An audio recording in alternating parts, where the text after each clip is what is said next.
Do you guys remember the film Fiela Komoetie?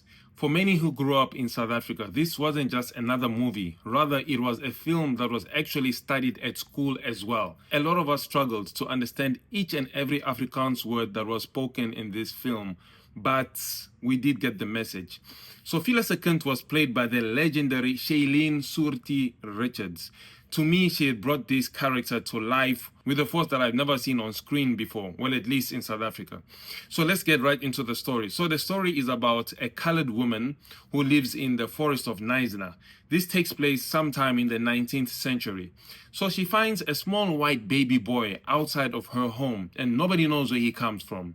So she takes him in as one of her own sons, and she names him Benjamin Komoetie. She raises him as her own son with care, love, and protection, and the boy is quite happy. Now, 9 years later, when government census officials arrive at her home, they're shocked to find out that there is a white boy living with a colored family. And so obviously this is the 19th century in South Africa, so racism and apartheid is rife. So they immediately take the boy away and take him to another family, because years earlier there was a little white boy that went missing in the same area, and he came from the family of the Van Rooyens. So the government, the courts, and everyone else simply assumed that this white boy living with this colored family must be the missing Lucas Van Rooyen. So they take him away without any proof, without any DNA and anything like that.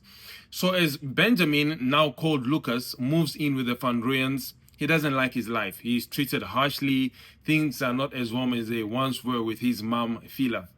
So then Fiela goes on to fight for her son. She goes to court and so forth. It's a very good story. In the film and the book, spoiler alert, it's not made very clear as to whether Benjamin was actually the white boy that went missing a few years earlier, or if he was just another kid who was abandoned in the Knysna forest. This film is packed with racial tension, and it tells a story about love, protection, loyalty, and betrayal. And it also raises up the question as to who is family and who is not family.